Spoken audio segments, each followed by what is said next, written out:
Elisa était impatiente de rencontrer la petite amie de son fils. Mais son enthousiasme s'est transformé en un véritable cauchemar lorsqu'elle l'a enfin rencontré. Elisa se tenait devant la tombe de son défunt mari John, un parapluie noir la protégeant du soleil brûlant. Ses yeux étaient rouges et gonflés, et ses ongles s'enfonçaient dans ses paumes tandis qu'elle essayait de retenir ses larmes. « Je promets de protéger notre fils », murmura-t-elle, la voix chargée d'émotion. « Notre jeune homme vivra une vie heureuse et, qui sait, j'aurai peut-être un jour l'occasion de te rendre visite avec nos petits-enfants. » Au moment de partir, elle aperçut son fils unique, Adam, serré dans les bras d'une femme aux cheveux aussi gris que les siens.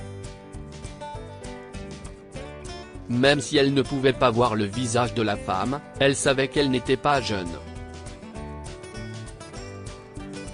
Adam a besoin de tout le réconfort possible, pensa-t-elle en fronçant à nouveau son regard vers le sol. Bientôt, il se mit à pleuvoir, et une voix venant de derrière la distraya. « Maman, » déclara Adam avec douceur, « il est temps de rentrer à la maison. » Elisa acquiesça, le cœur lourd de chagrin.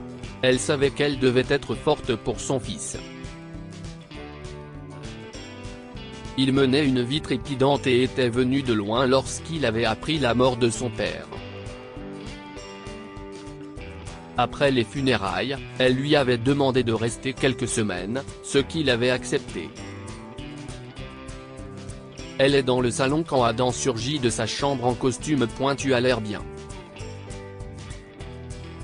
Mais, ça fait trop formel pour sortir avec des amis, dit-elle, les yeux pétillants de curiosité. Oui, maman, reconnut Adam. Je sors avec ma petite amie, Hélène. Je suis sûr que je t'ai déjà parlé d'elle. L'excitation d'Elisa pour l'émission de télévision qu'elle avait prévu de regarder disparut instantanément. Depuis combien de temps sortez-vous ensemble? Elle ne veut pas rencontrer ta mère? Adam avait un diplôme avec mention et un bon travail, et elle était fière de tout ce qu'il faisait. Mais à un moment donné, il avait été tellement absorbé par ses études et sa carrière qu'elle avait eu des doutes sur son orientation sexuelle. Adam sourit nerveusement. « Maman, crois-moi, tu la rencontreras quand le moment sera venu. » Si est-il le moment idéal, insista Elisa. Mais elle avait beau lui mettre la pression, il refusait obstinément de lui en dire plus sur Hélène. Parlez-en au moins lors de votre rendez-vous, insiste Elisa. Demande-lui si elle a envie de me rencontrer. Si je lui fais part de mes projets pour gâter mes futurs petits-enfants, il hésitera encore plus. Crois-moi, la rencontrer n'aura pas d'incidence sur votre relation. Vous pouvez continuer à avancer au rythme que vous voulez, lui assura-t-elle. Très bien, maman, tu as gagné. Tu pourras la rencontrer, dit Adam, ses yeux passant d'elle à l'horloge murale. Il était en retard. Mais tu ne la rencontreras que lorsqu'elle sera à l'aise pour te rencontrer, d'accord? Elisa accepta rapidement. Cependant, son excitation monta d'un cran lorsqu'elle réalisa qu'elle devait faire bonne impression sur la petite amie de son fils. Qu'est-ce ce qui plaît aux jeunes femmes de son âge? Elle a fait une recherche sur Google, explorant des cadeaux comme un rouge à lèvres à 300 $. Je devrais faire un peu de shopping pour les produits alimentaires. Au mieux, elle acceptera de me rendre visite cette semaine, marmonna Elisa, impatiente de dresser une liste. Adam rentra tard, et Elisa choisit d'attendre qu'il ait mangé le lendemain pour s'enquérir. Alors, qu'est-ce ce qu'elle a dit? Tu ne vas même pas me demander si la nourriture que je viens de manger se digère bien? Taquina Adam, ce qui lui valut un regard sévère. Elle a accepté et a dit que le samedi est parfait pour elle, l'informa Adam. Maman, en la rencontrant, tu pourrais penser qu'elle n'est pas le choix conventionnel pour. Ne t'inquiète pas. Si tu l'aimes, comment pourrais-je ne pas ressentir la même chose ? Répondit Elisa avec enthousiasme. Je sais, mais comme je l'ai dit, elle n'est pas tout à fait point avant qu'Adam n'ait pu terminer. Elisa se dépêcha de partir en marmonnant des ingrédients pour le samedi. Elisa a passé 2 jours à faire des courses et à acheter un gros bijou pour Hélène. Au supermarché, après avoir acheté le cadeau, elle a engagé la conversation avec une femme plus âgée qui avait également acheté un énorme cadeau. Si est un très gros et très beau cadeau, lui dit Elisa en guise de compliment. Si est pour quelqu'un de spécial, répondit-elle. La femme se trouvait dans la file d'attente de la caisse avant Elisa et est partie avant elle. Elisa aurait voulu avoir une discussion amicale avec elle. Mais sans s'attarder sur cette occasion manquée, elle est rentrée chez elle, impatiente de se préparer à la rencontre tant attendue avec la petite amie d'Adam et sa future belle-fille. Le vendredi s'est écoulé dans un tourbillon d'excitation, tandis qu'Elisa se préparait à recevoir Hélène. Le jardin était méticuleusement entretenu et de nouvelles fleurs venaient en rehausser la beauté. Tu sembles encore plus excité que moi à l'idée de la recevoir, commenta Adam. Je dois lui faire une bonne première impression. J'espère que tu n'as dit que du bien de moi, avertit Elisa. Maman, nous savons tous les deux qu'il n'y a rien de mal à dire sur toi, rassura Adam, ce qui lui valut une accolade de la part d'Elisa. Dépêche-toi de partir. Il y a encore tant à faire et si peu de temps, déclara Elisa. Le samedi arriva et Elisa, déjà habillée, attendit avec impatience l'arrivée d'Hélène. La sonnette retentit et elle se précipita pour ouvrir, mais ses sourcils se froncèrent de confusion. Si est-il la mère d'Hélène ? Se demanda Elisa en ouvrant la porte et en découvrant la femme âgée du supermarché en compagnie d'Adam. Maman, je te présente Hélène. Si est ma petite amie, annonça Adam. Le sourire d'Elisa se raidit. Hélène semblait avoir 2 fois l'âge d'Adam. Maman, tu ne nous invites pas à entrer ? Bien sûr. Entrez, s'il vous plaît, répondit Elisa en dissimulant son choc. Dans le jardin, Elisa essaya de se ressaisir tandis qu'il s'asseyait. Adam, si est bien Hélène, si est ça ? Demanda Elisa, espérant une plaisanterie. Oui, si est Hélène, ma petite amie, confirma Adam. Si est un plaisir de vous rencontrer, Elisa. Adam m'a dit beaucoup de bien de vous, dit Hélène. Ignorant le compliment, Elisa ne put cacher son dédain. Hélène, si est ça ? Vous allez avoir combien ? 70, 72 ans l'année prochaine ? Non.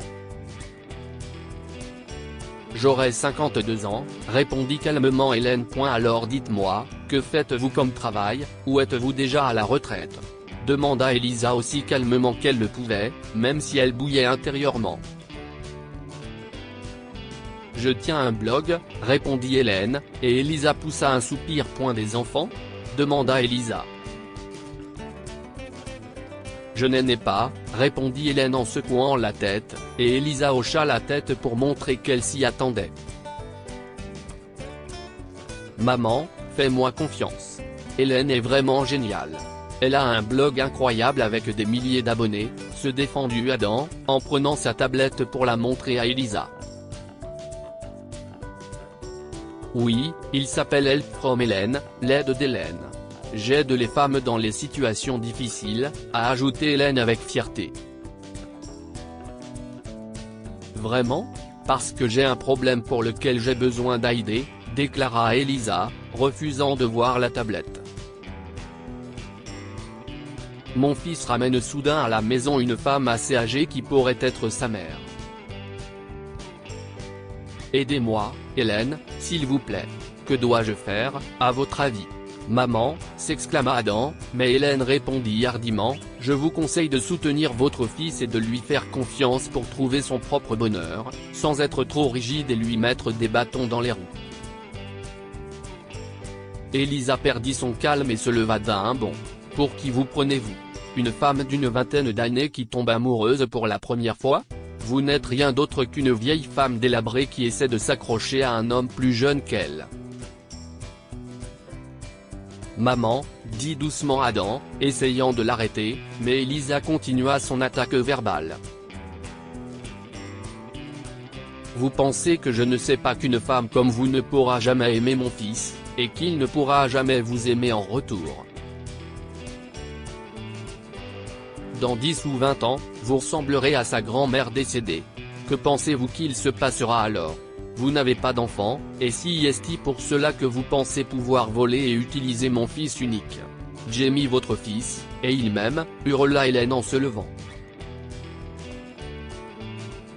Elisa continua à l'insulter. Finalement, Hélène attrapa son cadeau et sortit sans dire un mot. Hélène, cria Adam en essayant de la suivre, mais Elisa l'arrêta. Maman, s'il te plaît, pousse-toi. Tu as déjà dit assez de choses blessantes à son sujet pour aujourd'hui, implora Adam, mais Elisa continua à lui barrer la route. Ne t'acharne pas sur elle. Combien d'enfants penses-tu qu'elle puisse avoir à 50 ans ? Elle me donne une mauvaise impression, déclara Elisa, espérant dissuader Adam de courir après Hélène. Mais Adam a décidé de poursuivre Hélène, laissant Elisa furieuse. Elisa a essayé de se calmer en regardant la télévision, mais elle n'y est pas parvenue. Elle a pris son téléphone et a trouvé le blog d'Hélène en ligne. À sa grande surprise, Hélène était en direct et décrivait sa journée. Ils ne la connaissent pas. Ils ne savent pas quel genre de femme elle est, pensa Elisa, furieuse de voir l'attention et l'amour qu'Hélène recevait dans les commentaires. Elisa a commencé à taper un commentaire cinglant, accusant Hélène de sortir avec son fils pour de l'argent. Hélène a tenté de se défendre, mais les commentaires se sont retournés contre elle. Si est-il choquant. Si elle était une mère, accepterait-elle une telle chose pour son fils ? La seule raison pour laquelle je pourrais penser qu'une personne de son âge sortirait avec un jeune homme comme ça, si est-il l'argent. Si elle ne lui en donne pas, si est-il qu'elle obtient quelque chose de lui. Accablée, Hélène met fin à la session en direct. Elisa a fermé son téléphone avec un sourire suffisant, satisfaite des dégâts qu'elle avait causés au blog d'Hélène. Mais son contentement s'est transformé en inquiétude lorsque son fils, Adam, est resté injoignable pendant une semaine. Seule et inquiète, Elisa se rendit sur la tombe de son mari. Il a amené une vieille femme, John. Comment suis-je censé accepter cela ?